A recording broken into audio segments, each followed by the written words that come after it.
Good Morning Night Vale is brought to you by The Disappearances of Lydia Fontaine, a new independently produced and crowdfunded 10-episode original audio drama. Set in a deceptively familiar world of electronic surveillance and machine-mediated communication, The Disappearances of Lydia Fontaine follows Lydia Ryan and her friends, lovelorn Ethan and wannabe internet sensation Dee, as they struggle to unravel the mystery of her mother's disappearance. Escape the sinister Fontaine family, and survive the feud over her grandfather's supernatural legacy. It weaves bitter family drama and high-stakes intrigue with fantasy and cyberpunk elements to create a surreal mystery about secrets and grudges, old books, big data, and the promise of infinite knowledge. And do not forget the talking birds. It's a full-cast production with original music and a bespoke soundscape presented through a series of found-footage-style surveillance recordings. And it's important to note, this show was made entirely without generative AI. Even the computers are voiced by human actors. Episodes are free, and you can start listening right now with the Season 1 finale due to come out on August 16th. For more information, go to lydiadisappears.com. and find The Disappearances of Lydia Fontaine wherever you get your podcasts and start listening from the beginning. Insurance isn't one size fits all, and shopping for it shouldn't feel like squeezing into something that just doesn't fit. That's why drivers have enjoyed Progressive's Name Your Price tool for years. With the Name Your Price tool, you tell them what you want to pay, and they show you options that fit your budget. Enough hunting for discounts, trying to calculate rates, and tinkering with coverages. Maybe you're picking out your very first policy, or maybe you're just looking for something that works better for you and your family. Either way, they make it simple to see your options. No guesswork, no surprises. Ready to see how easy and fun shopping for car insurance can be? Visit Progressive.com and give the Name Your Price tool a try. Take the stress out of shopping and find coverage that fits your life, on your terms. Progressive Casualty Insurance Company and Affiliates. Price and coverage match limited by state law. Was that you, my love? Whistling in the dark. Who is that whistling? Whistling in the dark? Good morning, Night Vale.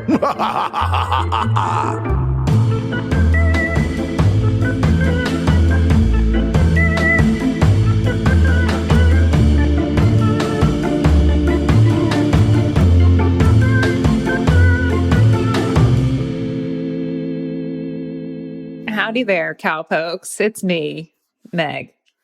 Well, hey there, buckaroos. It's me, Symphony. Well, howdy, y'all. I'm Prospector Hal.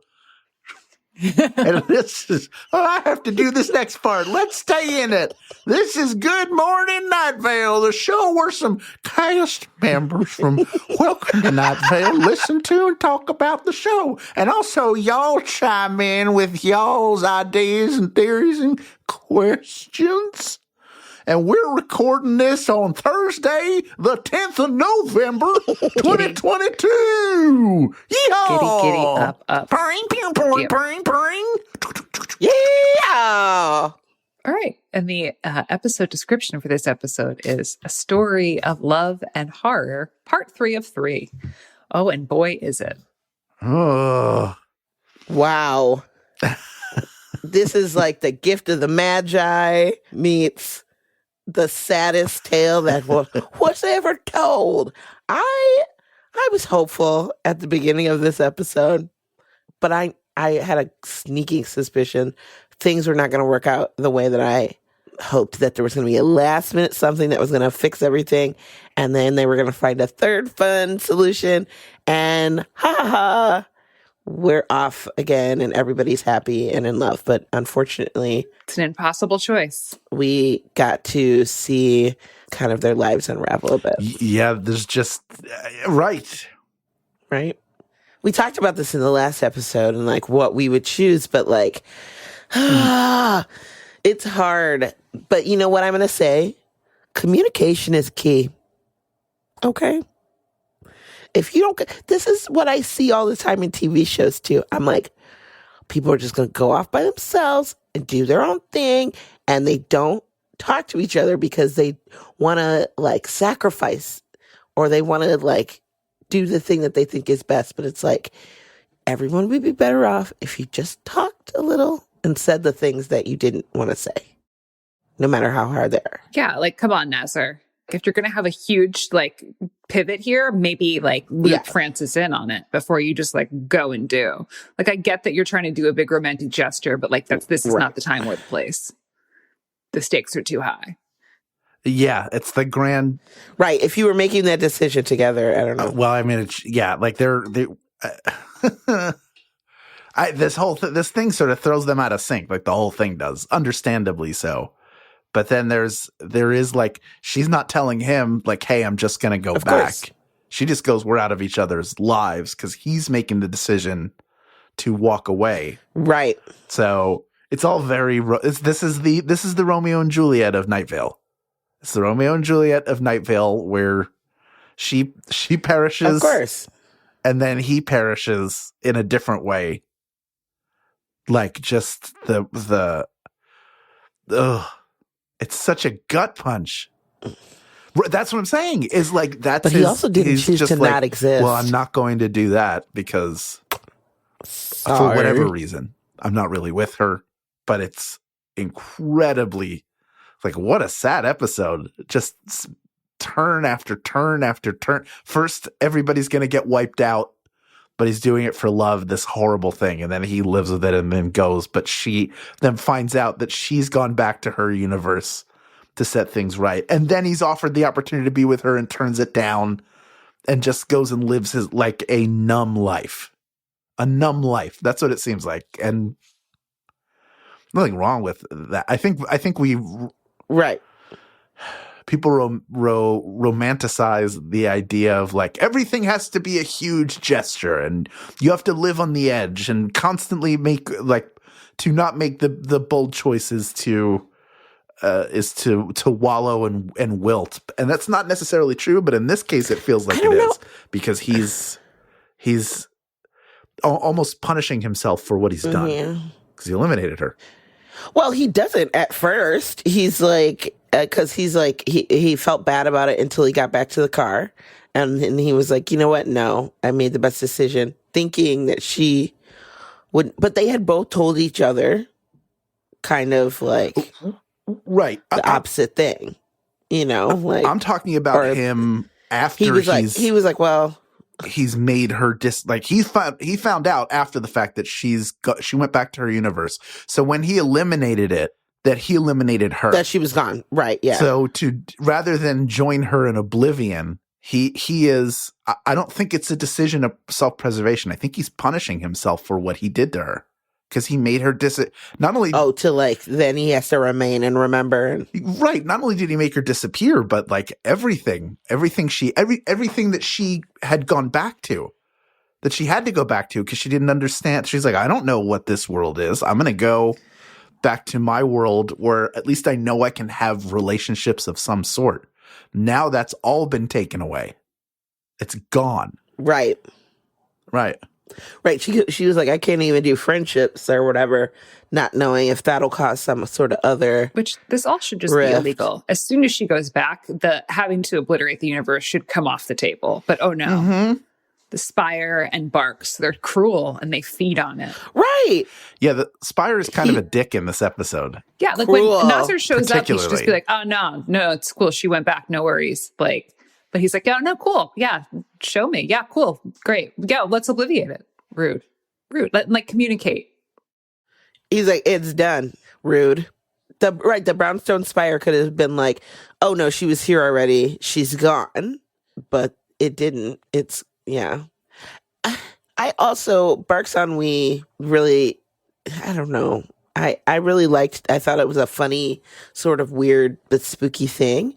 But like, I don't know, it felt like more just as like devious because it was like screaming at him like the entire night and stuff. Like, so he might also not been in his right decision-making mind because he's being screamed at all the time. I know exactly what you mean. Do you know what I mean? I imagine if somebody's screaming at you all the time in the night when you're supposed to rest.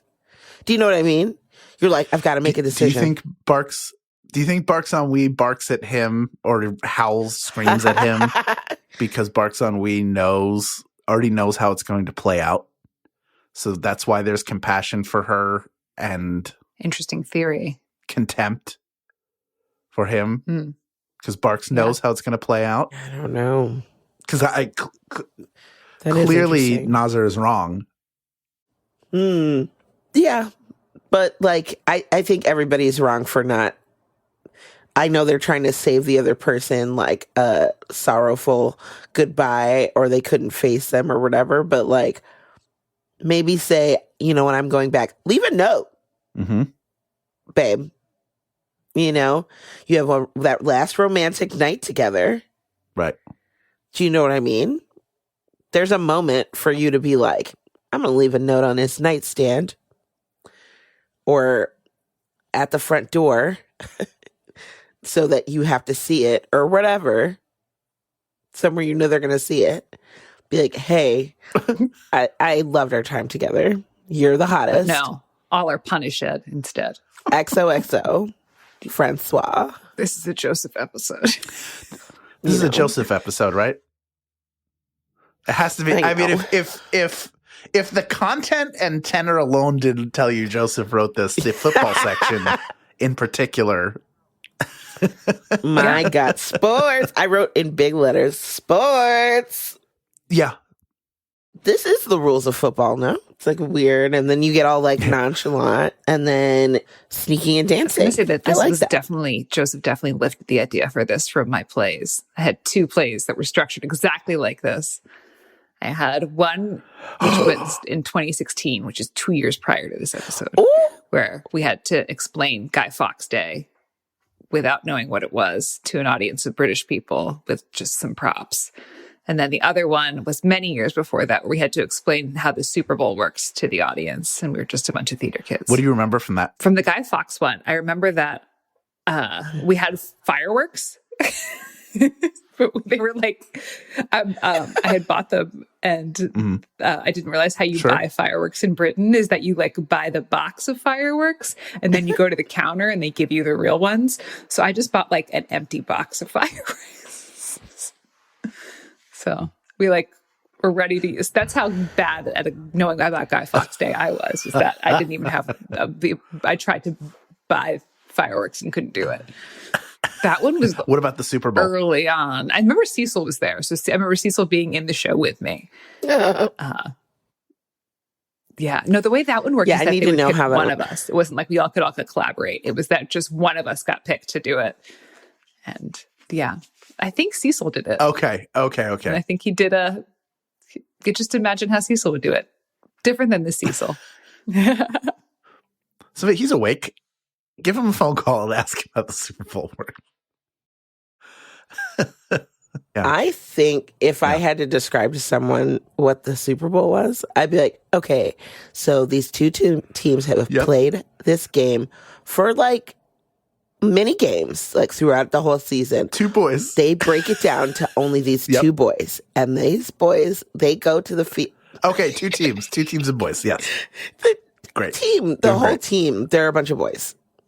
2 teams of boys. And they are in their best outfits. Generally, yes. And they go to a neutral field. They were in LA last year, and it was an LA team. Do you want me to correct you? Right? But it wasn't. Yes. Yeah. Right? That's right? No. Oh, I don't want to. Why don't you finish? You finish and then. Okay, well, I thought it was a neutral one anyways. So they're like, okay, we're going to be with these boys. And you go and you wear your nice outfits. And then you go and you're like, let's play the game. Yep. And there's somebody famous who sings the national anthem. And sometimes America the Beautiful is another one that someone else sings. And people are like, woo. And then there's lots of commercials that are they're the best commercial time of the year. And then they play games. And everyone else at home is eating delicious snacks. It's also the best snack time of the year. You pull out your fanciest snacks. Charcuterie? Can you make a football field out of charcuterie? I think you said charcuterie. I've been at a I've been at a restaurant with her where she has ordered it as a charcuterie. You know, I was like, I know that's what I call it, not call it charcuterie board. charcuterie. And then I just wanted to make sure. This makes it. I do call it charcuterie. My goodness, I love this. I'm too proud to I know love you. everything about this. Too proud to know you. Never. Nobody's going to dull my shine.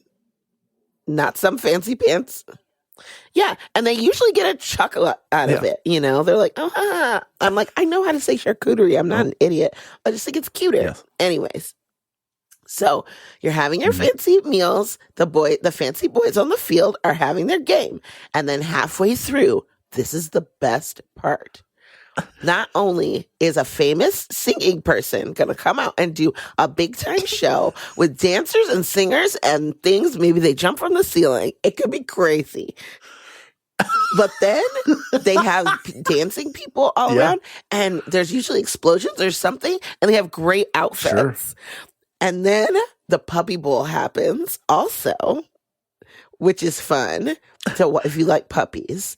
And then they get back to the game. They're getting back their heads in the game. They clear off everything, and then they're back into it. And then they play the rest of the game, and then somebody wins, and they're like so excited, and stuff drops from the ceiling, and then all the T-shirts of the other team that had won get thrown in the garbage. Because they make both T-shirts. And then people are like, woo, woo. And the person comes up to the main person of the team, and they're like, you've just won the Super Bowl. What are you going to do? He's like, I'm going to Disney World. And that's the end of the Super Bowl. Startlingly accurate. It's pretty much accurate to what happens. Not wrong. Two notes. May I? One is it's similar to the Olympics. Okay. Different cities bid to host the Super Bowl. So they know ahead of time where it's going to be. It just so happens in 2021 and 22. That makes sense. Yeah, those two. One of them Tampa Bay played, and they had the Super Bowl that year, so they wound up playing in their own stadium. Then LA did it this past year. So I think so. I think it should be. Do you think it just encourages them to work even harder when they know that it's going to be in their town? They're like, you know what? I'm going to try the last extra time hard, a team and we're going to try and really make it all the way through. I think that's dedicated. It is. It is. The other thing is that it's dedicated. Like it's like they're dedicated to what they're doing. Right. It's a motivator. You have it. You put it on the vision board. The other thing is the T-shirt. They do make T-shirts for both teams because you don't know who's going to win, and they have to give them the T-shirts and hats. Those T-shirts and hats wind up being shipped overseas to like countries that need clothing. So there are places in like Africa, India, Bangladesh, where there's like an alternate reality where your team actually won the Super Bowl or the World Series or whatever. Those T-shirts exist. They just go somewhere else because you can't really sell them to sad. Like I don't want to buy a Philadelphia World Series champion T-shirt a week after they lost the World Series. That was too sad for me. So they get shipped overseas. It's like a whole thing. So they're somehow I guess they make enough money off the T-shirts they sell that the other ones just become like, let's donate these. They can write off the loss. Isn't that crazy? Dang. That's right. Anyway. Well, yeah, but it is a beautiful piece of writing about Cecil explaining football. And it feels a lot. I think that Joseph's definitely the assignment to himself, was just like, okay, I'm going to explain football. I love that. The one thing about, but one of the things about this story, this arc, is that Frances and Nasr continue to be characters in Night Vale. And like, we continue to hear about them, and we've heard about them in the past. They're just, sort of secondary characters in this universe. And we just this zoomed in tragic story about them. And I always forget, like when they come up in future episodes or in previous episodes that we listened to, I like kind of forgot that they had been through this horrible thing, just because it's just an interesting zoom in on these characters and then like an immediate zoom out and on to the next. And I think that's something that we don't get very often because we are usually so focused on these primary characters, right? In the stories, Cecil, Carlos, that whole, the ones that we hear about all the time, or if there's like a main storyline right now. But it is always interesting when you get these little world building moments. And this is like a wonderful 3-episode arc of that, which is so fun because like you kind of take those people for granted. Like you were saying, Meg, like you don't even, you're like, oh yeah, like they exist. I know that, but it's nice to get a little deeper into those things and round out the world a little bit more. But it makes you also think, does this happen? Because like when things like street cleaning day or when people get cold or certain people get dragged off in the night or whatever, it's like that affects someone's family, right? That affects someone's reality within the world of Night Vale. But we don't hear those stories. So it's interesting to be able to get a little, like you said, a zoom in on these people. And then they'll just move on with their lives. Yeah, that Jeffrey and Joseph sort of pick and choose what is permanent and what we hear the aftermath of. And so sometimes it's just like glossed over. And then other times we actually like live with the aftermath of something for years and years to come. Like when Josie dies, like she actually, in later days, you know, we don't see her again. So, but then there's other stuff that happens where it's just like back to business. Right. And that does seem like kind of the advantage of, all right, we don't have a huge overarching plan for how everything happened. There's no like rigidity around their approach to writing the show. So like, oh, this happened. What if we blow this up? And it can become something like this, or it can be that moment, and not knowing makes the listening to it even more exciting because it feels unpredictable. There's nothing in this that feels inevitable. And this episode's a great example of turning your, like you were saying, Symphony, at the beginning, it turns your expectations around consistently because we are used to episodes. You know, there are a lot of like, certainly early on. Now we're definitely into longer stories, but we've been conditioned to have these sort of monster of the week. The monster of the week shows up and wreaks havoc, and then at the end, it's like, oh, and by the way, it turned out it was just a cat with a flashlight or whatever it is. It was just this. It went away. We've reset, but we've learned. You know, what have we learned from this? And then we talk about it and move on. And just weird stuff happens. Weird stuff happens. With the idea of like, oh, there's kind of a reset to all of this, or it's just sort of part of. It's part of the fabric of Night Vale is weird stuff happens, but this feels so intense and so personal, and it's so Rosencrantz and Guildenstern because it's happening. It's not happening to everybody. Even though everybody is at risk, it's really about these two people. Every time they appear from now on, you're reminded of like, oh, it's just a little bit sadder to have to confront those characters again. Right. I don't know. I think it's great writing. It's making we're talking about this because this has sent a lot of other things off in my head. Like I'm like, but isn't that how life is? Nothing is guaranteed. You know, tragedy happens all the time, and you try and live through it, work around it, do your best to hold on to what you have. But like, you know, time is limited with people sometimes, you know, and you can remember those things and love those things. And it's so sad when they are gone. But like, it's kind of cool to finding these parallels in like, the show, like the world, you know, and to be able to be like, okay, we accept that these crazy things are happening and we keep moving forward, even through the hard times, even through tragedies. Sure. So, and to just jump back to the football thing. I think that's probably why this writing is also that felt a little impactful. bit to me, and this is something, jumping back, which is something that I don't like to do, and then bringing up this topic, which is something that I really shouldn't be bringing up. Yeah. But it feels a little bit like Hal explaining a certain type of spa procedure.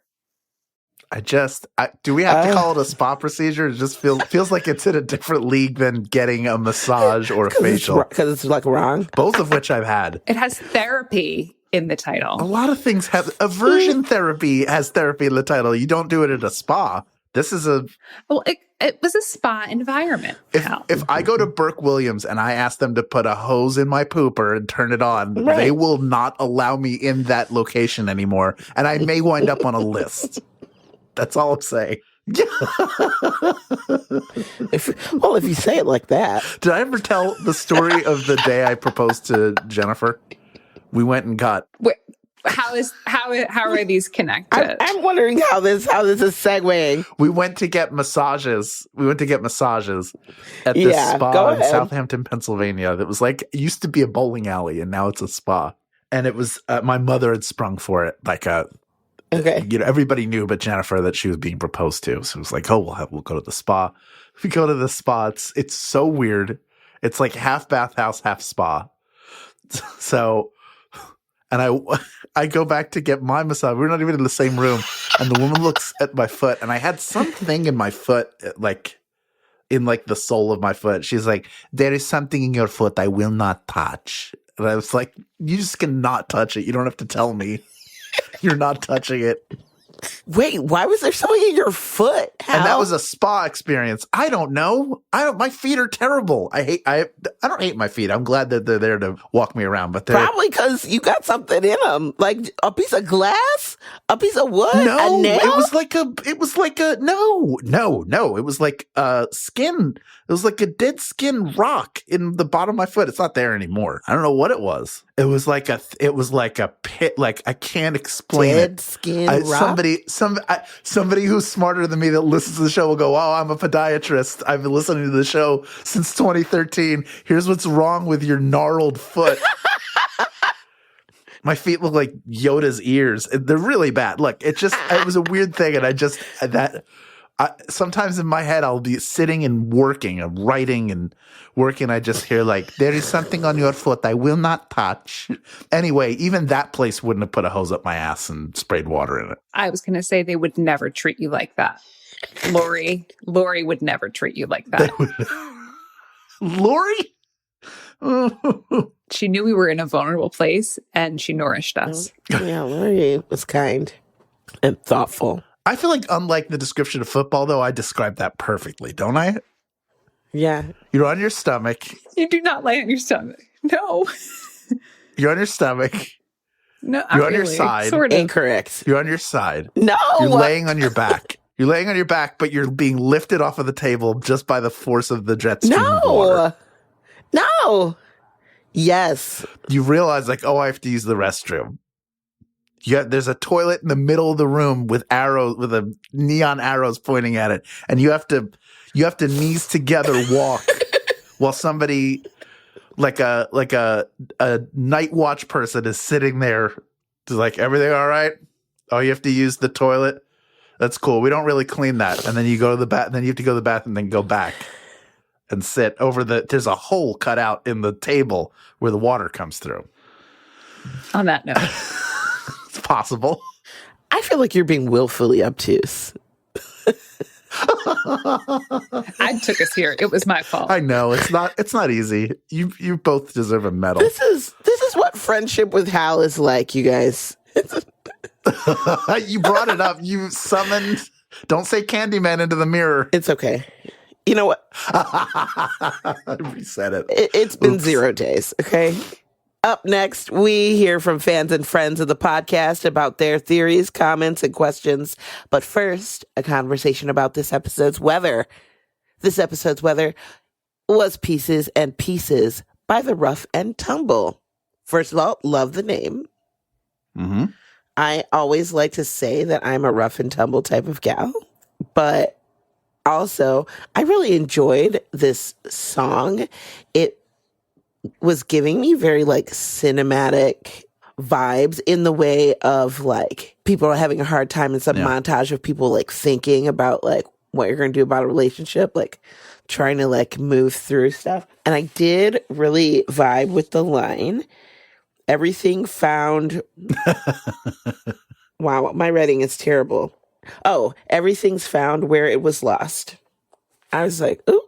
Ain't that the truth? I'm a loser by trait. Mm-hmm. If I like gloves, sunglasses, stuff with that, I'm a loser. I lose stuff. So it was the worst thing about it. But it is always in the place where you left it, usually on the bus or a train. I loved it too. It felt like it came out of an indie film. What did you guys think of this song? I Felt really like an enjoyed indie- it. I love the harmonies too. I love harmonizing. The harmonies were beautiful. Right? It felt like something out of, Oh, the harmony. Yes, absolutely. or be like, oh, do I know a third? I wish I Can knew make the a song third? so that I could sing along and do the harmonies. I love doing If I were that. in it, would they give me they would be like, you do this part and then you do the third part that's not in the recording? Right? Oh, yeah. Are you going high? I'm going low? Okay. Yeah. We're not You afraid. should. Yeah, I really dug this song. It worked in the episode for me too. We're the Felt worst like, band. Hal and I will sing. We felt like like singing. a nice, And a deft pick. That's right. So the Rough and Tumble, they're an edgy folk band. They met in 2007. They started the band in 2011. They got married somewhere in there. Then somewhere in there, they moved out of their house and got an RV. And now they tour 247. Oh, wow. And are just live on the road playing music. And they have a TikTok about their Van we life. converted a school bus into our home. I'm obsessed. I see so many of those. Could never do it, but all the more power to them. No. Yeah. It's not enough. I need more I like room, stuff. not less room. I'm a maximalist. I need more room. Right. No. Yes. I need a personal room. You need a personal room. We need a room together. We need a guest room. I need a kitchen and a dishwasher. I ain't got no can't kids. tell you for- I need just a bunch of rooms. Yes. For my Kitchen, stuff. dishwasher, a separate area to sit in if you want to eat. Kitchen. Yeah. Also, I can't say enough. Multiple toilets is so clutch. It's so clutch. Even like you'll still find the moments my God. of, when you approach someone who's walking the opposite direction to you. So you're walking towards one another and then you both try to move to the side, but you keep moving to the same side and you just get stuck in this impossible dance of trying to get past one another. That will still happen with multiple toilets, but at the end of the day, there are multiple toilets. You can't have multiple toilets in an RV. You can have a toilet and a bucket. And on that delicious note, Toilet and a bucket. Are they still out touring? Toilet and bucket only. yeah, they're touring right now. You can check them out. They're on the East Coast right now. Yeah. Yeah. That's right. Yeah. So Oh, wonderful. get yourself there in a great spot in the country for, calzones. Hell yeah.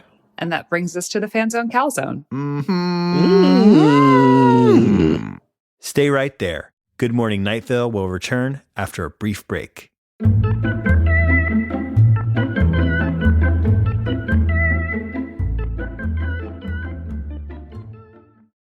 Lately, I've been all over the place. Between touring, dog sitting, and traveling, my routine has become non-existent. Now that my travel schedule has slowed down, I need to get back to eating real food and not just grabbing what I can when I can. And Factor is making that easier for me. Factor meals are ready in 2 minutes and require little to no prep and no cleanup. So even on the days when my schedule is completely out of whack, eating well is still achievable. Like today, I had 3 meetings and a client. By the time I was done, I was hungry and I just needed to eat. So I grabbed the Beurre Blanc filet mignon with Parmesan risotto and it was delicious. I was amazed at how tender it was and how flavorful the risotto was and saved me from having to pick something up quick. And in 2 minutes, I had something healthy, fresh, and delicious. So if you like fast, easy, and delicious meals, I think you would like Factor meals too. Let's eat real.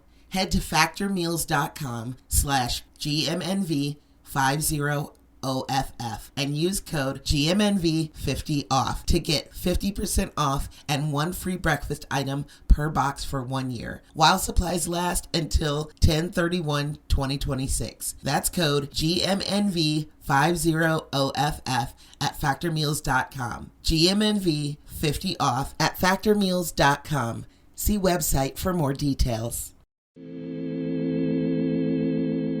Haven writes to us, "Greetings, esteemed tri-hosts. I know this is a long email. Feel free to skip to the end, which is about food. My name is Haven. My pronouns are they, them. I live in the UK, and I hope I've gotten to you in time for you to record the episode, A Story About Love and Horror, Part 3, Frances. It's one of my favorites to date. And I remember a while ago you asked which episode you found the scariest. That's the one for me. Not shock, horror scary, but that kind of creeping terror that something has gone irrevocably wrong, cannot be fixed, and it is all your fault. I remember listening to this string of episodes all at once on a particularly intense cooking day. I was making pork pie, soup dumplings, and a Lorne sausage all at once, and immediately had to call my partner in to tell him the story once it had ended, as I was so messed up by it. I wanted to thank you and everyone involved in WTNV and GMNV. I came to the fandom just this year, despite hearing about the podcast in 2013 and knowing it was my sort of humor. Back then, I was trying to listen at night, and Cecil's beautiful voice just kept lulling me to sleep. I can't tell you how many times I drifted off to Tales of the Dog Park. Eventually, I gave up, which was my mistake. I had a pretty bad case of burnout in 2021 after trying to support my team through COVID while keeping them all working remotely. I have chronic pain, am currently walking with a stick, and have now been diagnosed with depression, anxiety, and agoraphobia. I'm still working hard on living my life in a way that doesn't constantly trigger all of that. At the beginning of 2022, I decided to retry Welcome to Night Vale, and have found that it is the perfect morning companion. I listen to it while I get ready for work, greet my pet ferrets, and try not to notice the living hellscape that is England in 2022. After getting completely caught up, I then started to re-listen to Good Morning Night Vale. I immediately enjoyed your takes on the podcast and the easy chemistry of three people who have been friends for a good while. I have to particularly shout out Hal's voices. I'm sure you won't remember, but quite early on, you did an impression of a drunken wren that had me fully weeping with laughter. Yeah, I do remember that. What? I did? You're like, I'm a Thank you red. for helping me start my days with joy. I'm not fully up to date, although I plan to get there by September 28th, as I'm coming to see Welcome to Night Vale in Bristol that evening. This will be the biggest event I've been to since February 2022. I'm going to go because I'm familiar with St. George's Hall. A lot of my favorite folk musicians have played there, and so I feel safe in my surroundings. 2 things to sign off. 1, soft meat crown mine cannon. What a phrase. I've always pictured as just a heap of thick raw steaks with no visible way of keeping them on there. In my imagination, they sometimes flop down onto the face of the wearer and have to be adjusted, but somehow never quite fall off. In the episode Citizen Spotlight, Cecil mentions a Scandinavian layer cake made with sandwiches and fish paste, and you talked about it in your episode. There's something called a Swedish Sandwich cake, which I think traditionally is made with fish. On a couple of occasions, I've made one for my partner's birthday, as he doesn't eat cake or dessert of any kind. Sadly, he also doesn't eat fish or seafood, so I made it with ham, cheese, beef, and blue cheese. The cake is bread baked in a small cake tins and frosted in cream cheese and decorated with salad veg. It's a lot, but he loved it. See pics below. Thanks once again. I wrote a lot. I'm just not a concise person. Haven. And then if you guys scroll down, you'll see the sandwich cake, which looks gorgeous. Yeah. That's amazing. When you describe it, it does not sound like something that could be this beautiful. And it is. Wow. It's just Oh so cute. My gosh. Well, I don't. I would. Yeah, I would eat that. That is gorgeous. You've seen some of the work I can do. I would eat the hell out of that too. It's so big. I mean, you'd have to bust it down in pieces, right? Oh. How would you tackle eating that? Have you seen the competitor eater, the competitive eater on TikTok? I cannot remember her name, but she travels the world doing eating challenges at different restaurants. And sometimes it's a burger that big. And she's like, all right, let's put our hair up and get started. And they speed it. But she would break this down into the different sandwich. Like, all right, I'm going to eat the top as a sandwich, and then the bottom as a sandwich, and the middle. Like, she would break it down into individual sandwiches and eat it. But I kind of like the challenge of getting how do you get all of it in one bite? It's right, like all those flavors. It's really good. I'm hungry. My mouth is watering. That sounds good. Anyways, thank you, Haven. That was awesome. Next up in the Calzone, we have Aria. Aria writes, good morning, Meg, Symphony, and Hal. I'm a big fan, and I have been listening to your podcast alongside the corresponding Night Vale episode at work.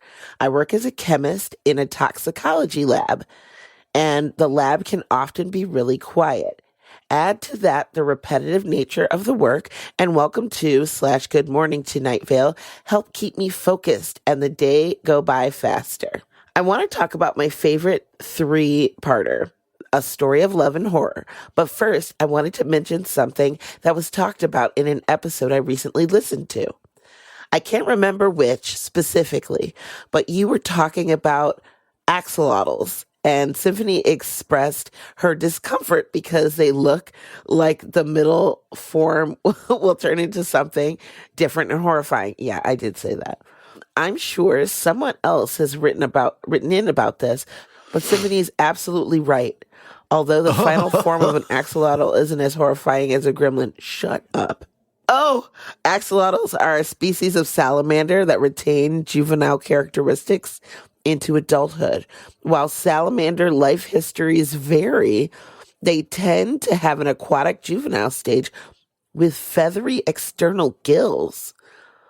Many species will then lose those gills into adulthood and take on a more terrestrial form as they reach reproductive maturity. Axolotls, however, retain juvenile characteristics and remain entirely aquatic even as they reach maturity and are what are known as neotenic adults. However, you can give axolotls hormones, thyroid hormones, I think, to prompt metamorphosis into a terrestrial adult form. Attached is a picture of the axolotl's cousin, the tiger salamander, to give you an idea of what the axolotl's final form might be. I think they're very cute without a thought going on in that head. Anyways, sorry for going on about axolotls. Hold on. Is there a picture? Did she post a picture? I didn't put a picture in there. Sorry. Okay. No, okay. I will find it. Anyways, sorry for going on about axolotls, but I do love reptiles and amphibians. Yeah, they're all right.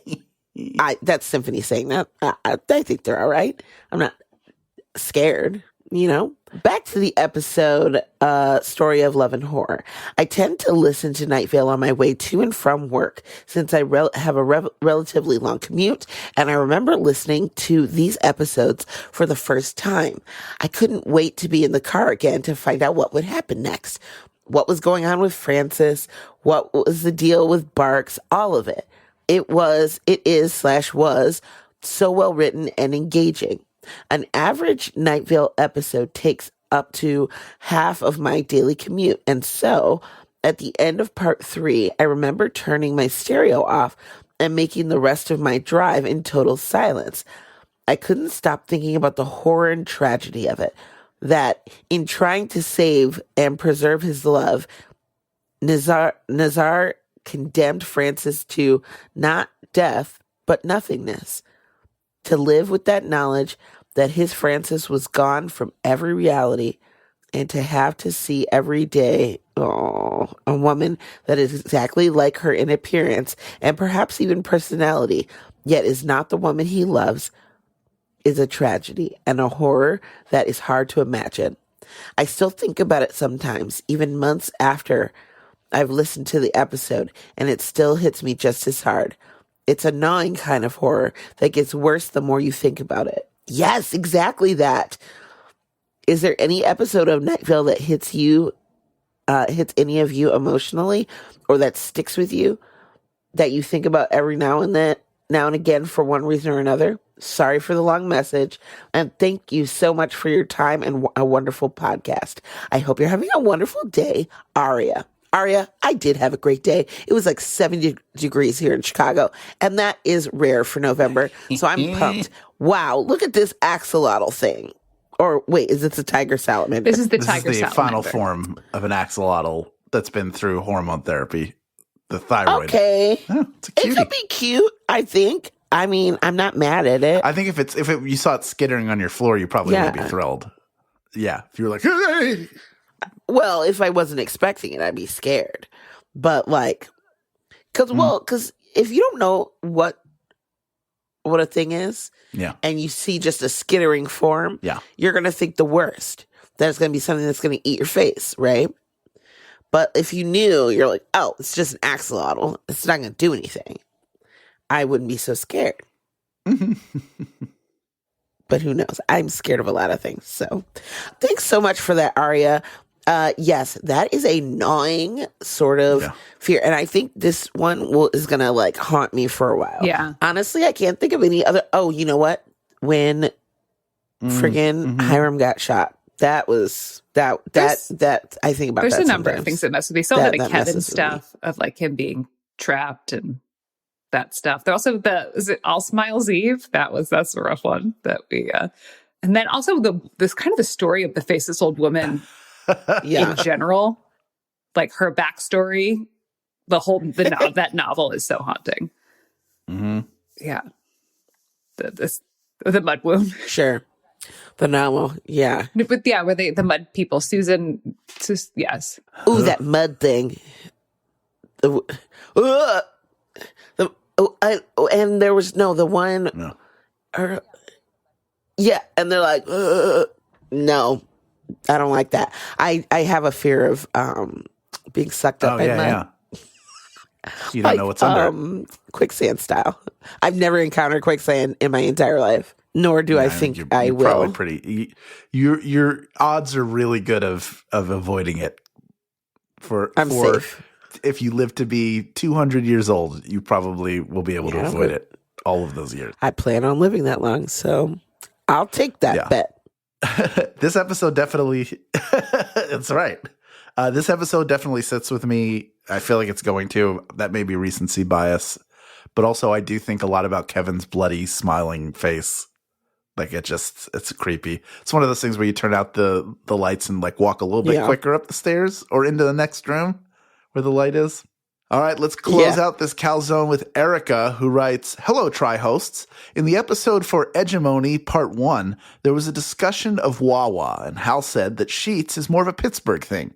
While there's many in Allegheny County and spreading westward into Ohio, there oddly aren't any in the city, with the closest being almost 5 miles outside of the city, huge distance when you don't drive, as though someone put a protective anti-Sheetz bubble around the city limits. Well, we have plenty of Wawas in, around. All the collar counties have them, and they're all over Philadelphia, even though some of them may be closing soon. That's a whole controversy that I will not wade into. What we do have is GetGo, a similar concept with made-to-order food, lots of convenience store items, and some regular groceries too. The draw of GetGo, though, is that if you buy groceries at Giant Eagle with your Advantage card, you can scan the card at GetGo for a certain discount per gallon of gas. Oh, that's a really good deal. I also need to shout out the Cleveland area convenience store chain, aptly named Convenient Food Mart, which would be just regular stores if not for the fact that many locations offer picnic food. Decent fried chicken and sides, but absolutely incredible JoJo fries. That's potato wedges, battered and fried crisp. If yins hit the Cleveland area anytime in the future, I highly recommend you go to a Convenient and ask them for all the JoJo fries they have. They're honestly the main thing I miss about the area, and I haven't figured out how to replicate them, sadly. Sorry for the long email. So everybody, hold on. I want to let's put a pin in the rest of this before I finish this. All of you, feel free to write in. You write whatever you want to write. You don't have to apologize for the length of your correspondence. We appreciate hearing the people writing to us. I don't want to go out on a limb and speak for everybody, but I feel confident in this. Like, people writing us means that people listen to and care about the show, and that you care enough to share what's on your mind. You don't have to apologize when you're done. We're happy to hear from you. Is that fair to say? Especially when you're telling us about JoJo fries. Yeah, you're sitting telling us some JoJo fries and then apologizing. Apology not accepted because it is not necessary. Yeah, I've never. But I just have a lot of feelings when it comes to junk food. Don't we all? There's a new peppermint frosty coming on Tuesday. It'll already be out by the time you hear this. Yeah, they haven't rolled out a new flavor in 15 years. They had the strawberry that they introduced over the summer, but that's going away. Now it's a peppermint frosty. I will never try anything other than the chocolate regular frosty. Oh, I'll be there. Anyway, Erica, she, her, Pittsburgh, thank you. Pittsburgh is a lovely city, and I do miss Pennsylvania, so. Yes, thank you everyone for writing in, for your thoughts, comments, questions. We really appreciate you listening to our show, following us on the socials, and following us and signing up for our Patreon. We really appreciate you all so very much. Until next time, we will be talking about episode 124, Adore Ajar Part 1. We got another series coming up. Good morning, Night Vale. Good morning. Good Morning Night Vale is a Night Vale Presents production. It is hosted by Symphony Sanders, Meg Bashwiner, and Hal Lublin. It's edited by Felicia Dominguez and mixed by Vincent Cacchione. It is produced by Meg Bashwiner. Theme music by Disparition. Email us at info@goodmorningnightVale.com to share your theories and ask questions, or tell us if you are actually cake. This show is powered by our patrons like Megan Lamb, Steph Potter, Thora Cottrell, Vivica Carriage, and Teresa Jacobs. If you're interested in supporting the show in exchange for lots of fun, exclusive, insider, hyper-cool kid content, check us out at patreon.com/goodmorningnightVale. For more info on this show, go to goodmorningnightVale.com and follow us on Facebook and on Twitter at Night Vale Chat. Special thanks to Joella Knapp, Jeffrey Craner, and Joseph Fink. Calzone ingredient of the week is Pez, the worst candy with the best packaging, and isn't that a lesson for us all?